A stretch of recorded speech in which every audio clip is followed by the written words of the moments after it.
Boa noite, amada Igreja do Senhor. Boa noite, internauta que interage conosco. Que alegria estarmos aqui. E eu saúdo a Igreja do Senhor com a paz do Senhor, amém?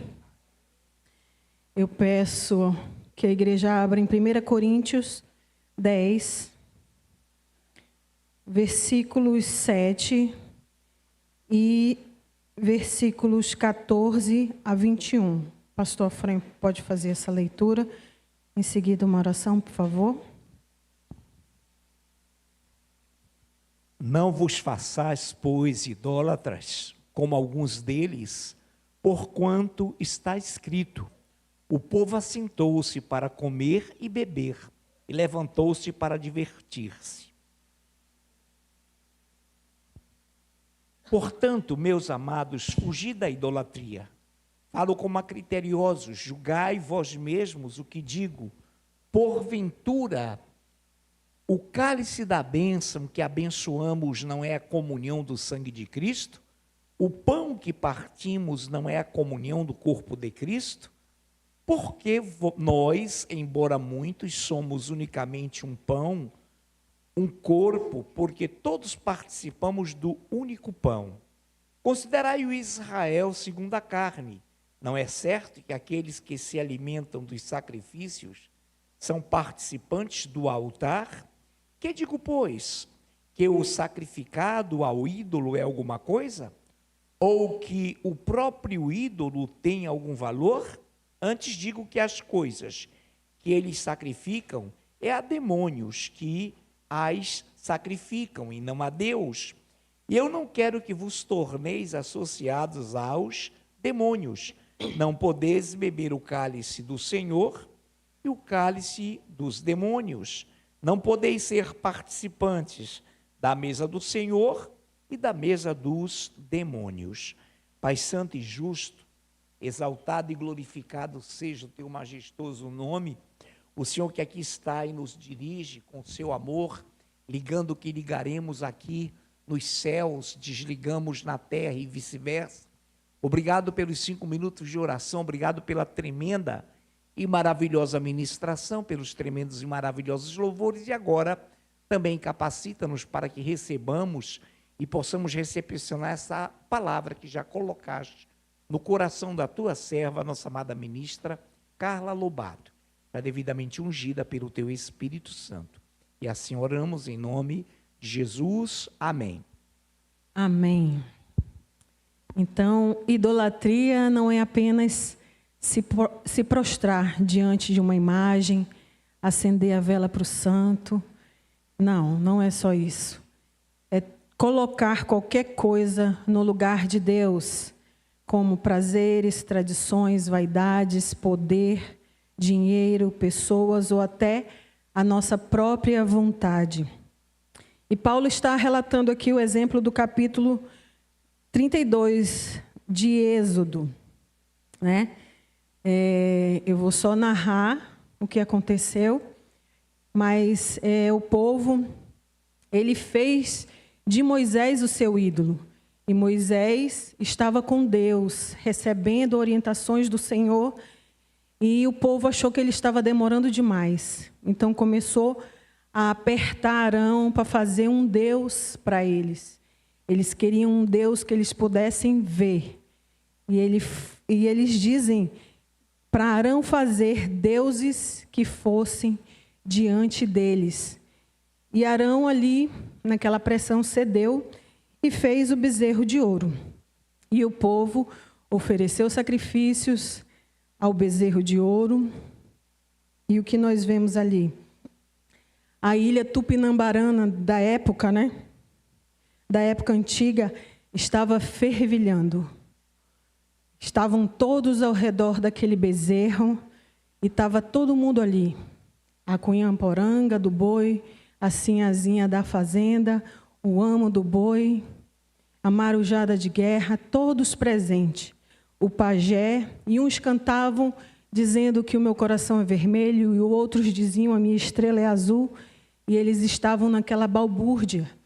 E aquela balbúrdia, aquele alarido chegou ao Senhor. E o Senhor Logo falou a Moisés: desce, que o povo se corrompeu. E o Senhor já queria ali derramar a sua ira e acabar com tudo.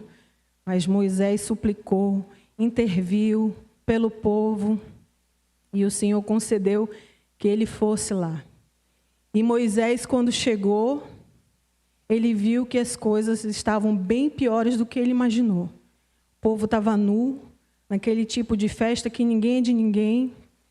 Então, ele chama os levitas e dá a ordem para matar todos eles, os que estavam ali, naquele culto, naquele sacrifício, aquele bezerro de ouro, que estavam adorando a outros ídolos.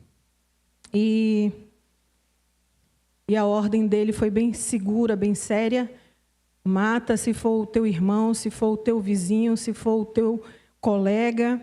E eles obedeceram, e Moisés também. E ali morreram 3.000 homens. A idolatria moderna, ela é antiga. Já é denunciada desde os primórdios. E a idolatria moderna acontece quando o coração busca satisfação fora da presença de Deus. Quando a presença de Deus é substituída por algo que pode ser controlado ou visto. Quando se cria bezerros emocionais e mentais. Essa palavra o Senhor me confirmou na ministração do nosso amado irmão Ed. Então, quando se confia mais em pessoas, bens, status, do que no próprio Senhor. E a cidade de Corinto era uma cidade repleta de templos pagãos e sacrifícios a ídolos. E muitos crentes ainda participavam dessas festas, dessas refeições, e achavam que não tinham problema algum. E Paulo deixa claro: não se trata apenas de comida e bebida, mas de comunhão com ídolos, e por trás dos ídolos há demônios. E ele diz: fugir da idolatria. Não é negociar, nem racionalizar. É se afastar completamente de qualquer coisa, de qualquer prática, símbolo ou pensamento que substitua a glória de Deus. E o perigo da idolatria moderna é sutil, pois ela vem hoje disfarçada de costume, de cultura, de autocuidado, de prazer, diversão, prosperidade, amor e por aí vai. E eu coloquei alguns dessas idolatrias modernas. A idolatria do sucesso e do crescimento. Isaías 42:8. Eu peço a leitura com a nossa amada presbítera Andriane. Isaías 42:8.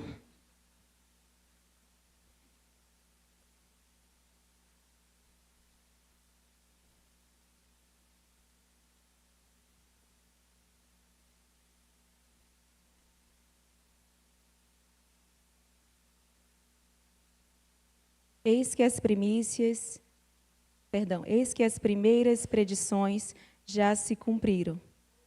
Isaías 42:8. Eu sou o Senhor, este é o meu nome. A minha glória, pois não a darei a outrem, nem a minha honra às imagens de escultura. Amém. Então, nós vemos hoje muitas igrejas.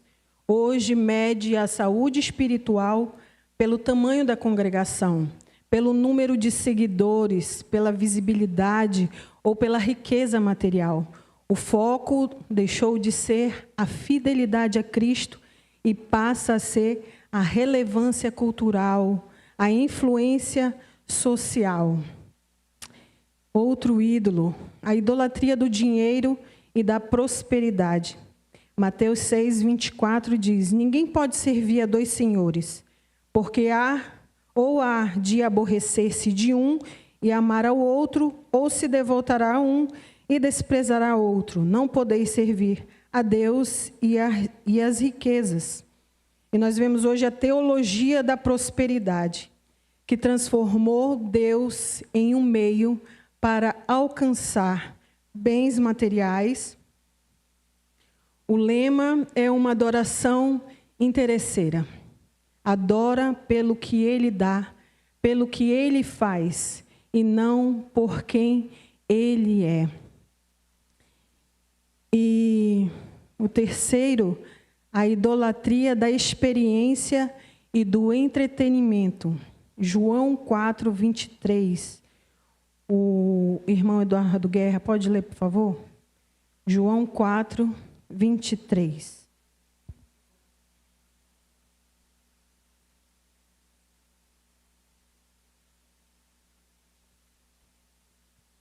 Mas vem a hora, e já chegou, em que os verdadeiros adoradores adorarão ao Pai em espírito e em verdade, porque são estes que o Pai procura para seus adoradores. Amém. Então, muitos cultos hoje priorizam emoções intensas, shows, luzes, a performance, como se o Espírito Santo precisasse de uma força, de uma ajudinha para mover a igreja. A presença real de Deus e a pregação da palavra não é suficiente para esta geração que busca um culto emocional e não racional. A adoração se torna centrada no sentimento humano e não na verdade divina da palavra de Deus. O quarto, a idolatria do eu ao eu. Marcos 8, 34b diz: se alguém quer vir após mim, a si mesmo se negue, tome a sua cruz e siga-me. Talvez a forma mais perigosa hoje na idolatria moderna seja a auto-idolatria. Idolatria, quando o foco da fé é o nosso bem-estar pessoal, a autoestima, o corpo perfeito, o rosto de porcelana, o propósito individual, os meus sonhos, os meus planos, o meu conforto, o meu eu tem que ser priorizado. Eu não estou falando aqui que você não deve cuidar do seu corpo, que você não deve fazer exercício, que você não deve fazer procedimentos, mas hoje nós vemos uma geração obcecada por isso, que persegue isso. Eita glória.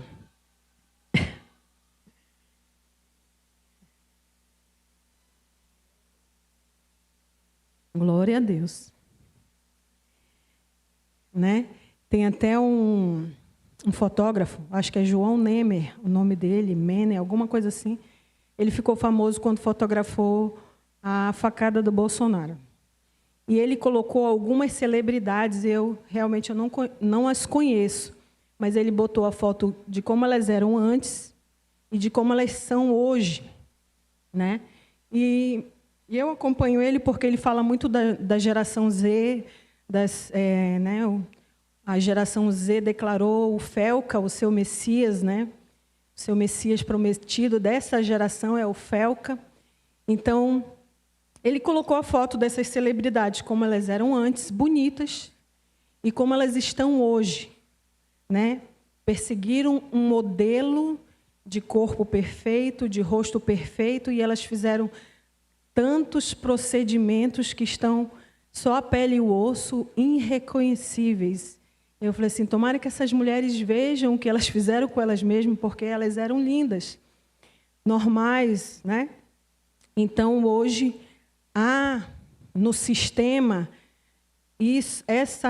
esse padrão de beleza, esse padrão de perfil, e nós devemos ter esse cuidado de não nos colocar como o centro das coisas. Hoje é pregado um evangelho narcisista. Eu prevaleço.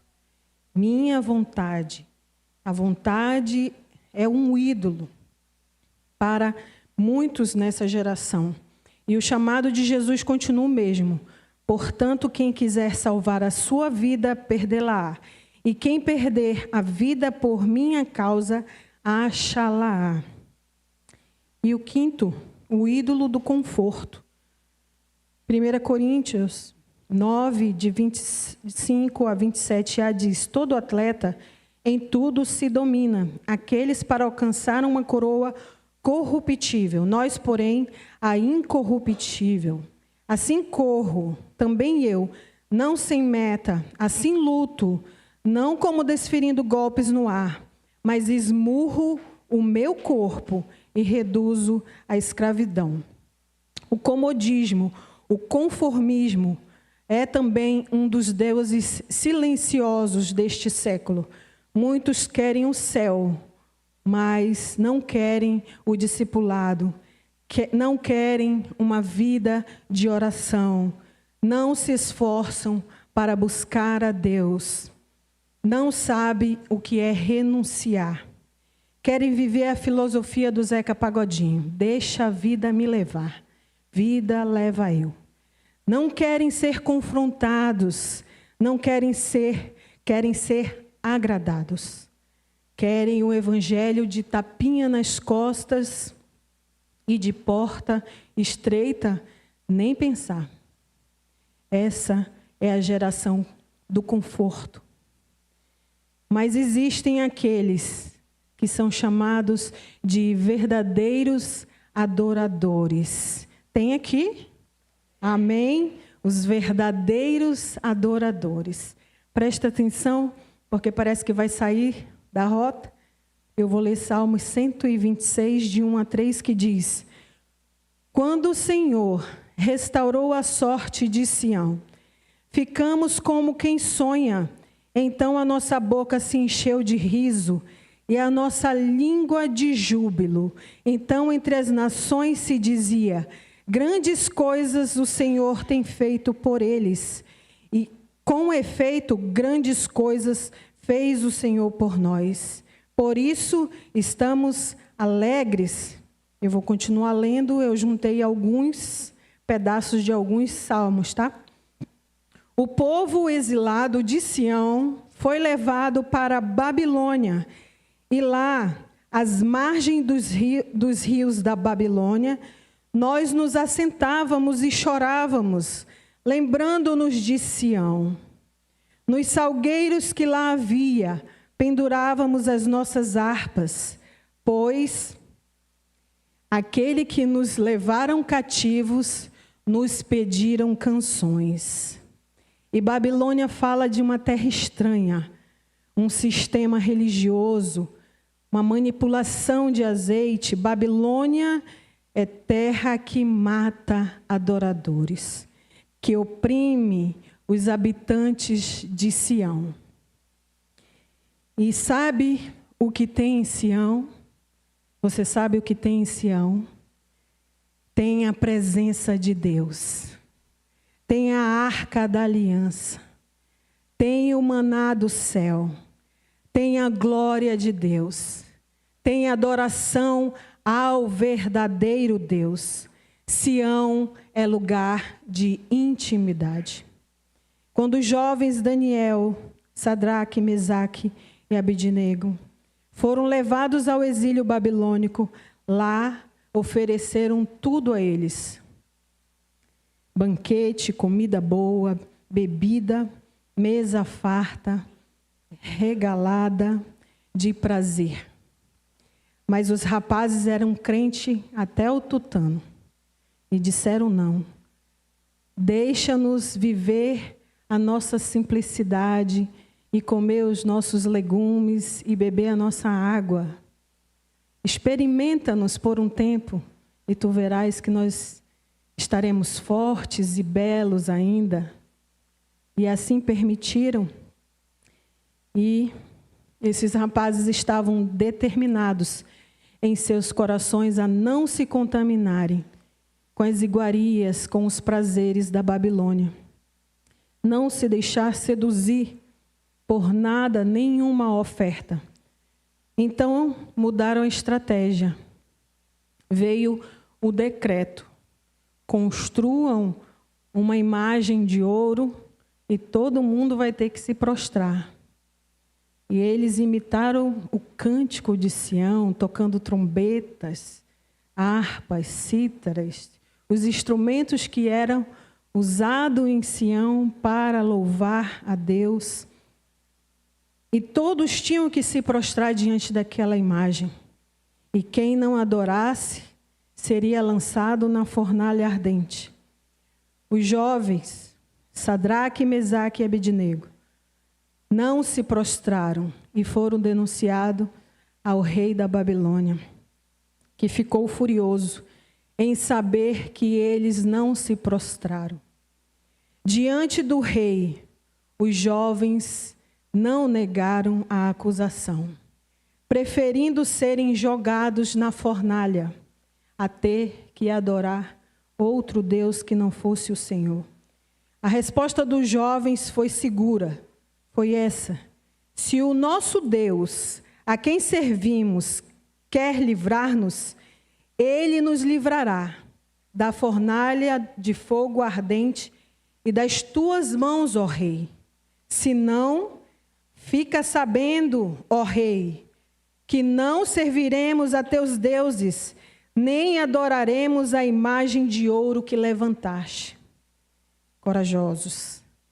O rei furioso disse: joguem eles na fornalha acesa, aquecida 7 vezes mais.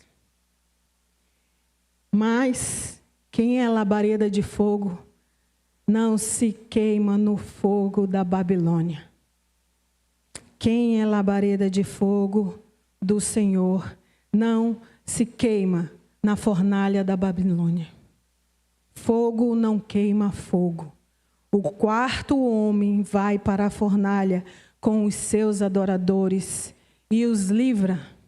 Esse é o Senhor.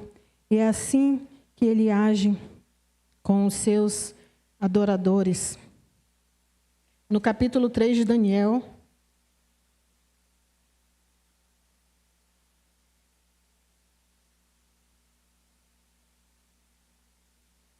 de 26 a 29, diz assim: Então se chegou Nabucodonosor à porta da fornalha, sobremaneira acesa, falou e disse: Sadraque, Mesaque e Abednego, servos do Deus Altíssimo, sai e vinde. Então Sadraque, Mesaque e Abednego saíram do meio do fogo. Ajuntaram-se os sátrapas, os prefeitos, os governadores e conselheiros do rei, e viram que o fogo não teve poder algum sobre os corpos desses homens. Nem foram chamuscados os cabelos de sua cabeça, nem os seus mantos se mudaram, nem cheiro de fogo passara sobre eles. Falou Nabucodonosor e disse: Bendito seja o Deus de Sadraque, Mesaque e Abednego, que enviou o seu anjo e livrou os seus servos que confiaram nele, pois não quiseram cumprir a palavra do rei, preferindo entregar o seu corpo a servirem e adorarem a qualquer outro Deus, senão ao seu Deus. Portanto, faço um decreto pelo qual todo o povo, nação e língua que disser blasfêmia contra o Deus de Sadraque, Mesaque e Abednego seja despedaçado, e as suas casas sejam feitas em monturos, porque não há outro Deus que possa livrar como este. Glória a Deus. A adoração ao Deus verdadeiro muda decretos de morte. E nós estamos em rota de conclusão. Eu já peço que o Ministério de Louvor possa subir.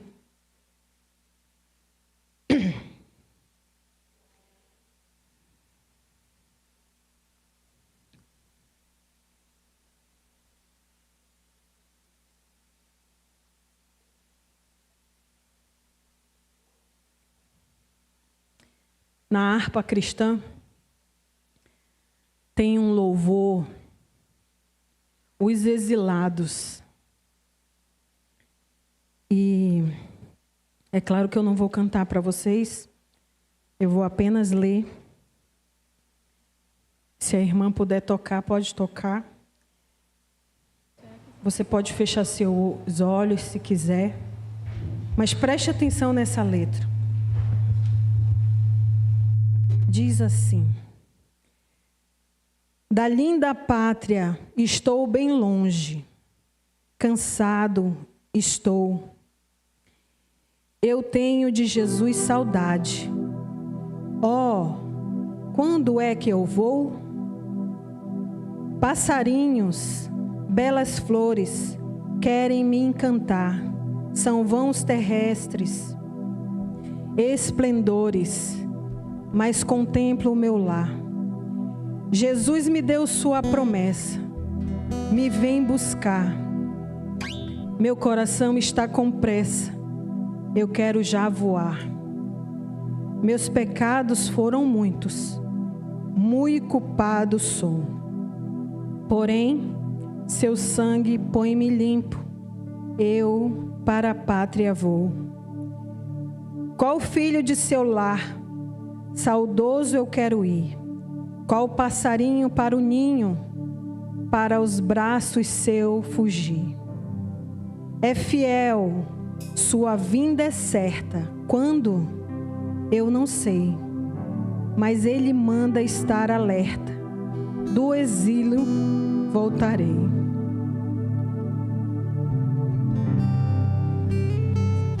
Sua vinda aguardo eu, cantando o meu lar no céu. Seus passos hei de ouvir, soando além do escuro véu. Passarinhos, belas flores, querem me encantar. São vãos terrestres esplendores, mas contemplo o meu lar. O Senhor tem um lar que Ele já preparou para cada um dos seus adoradores, que o adoram em espírito e em verdade.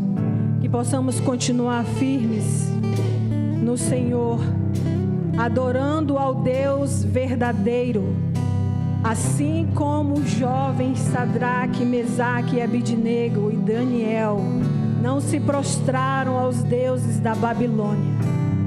Que nós venhamos pensar que falta tão pouquinho, que nós não venhamos ter outra obsessão que não seja o Senhor a tomar conta do nosso pensamento, do nosso sentimento, do nosso coração.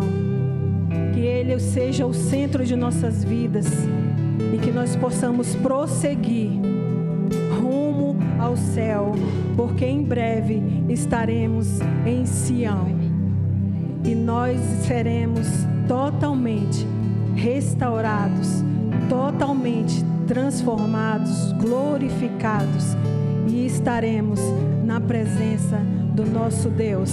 Quando o Senhor restaurou a sorte de Sião, ficamos como quem sonha, e a nossa boca se encheu de riso e a nossa língua de júbilo, porque grandes coisas fez o Senhor por nós e por isso nós estamos alegres.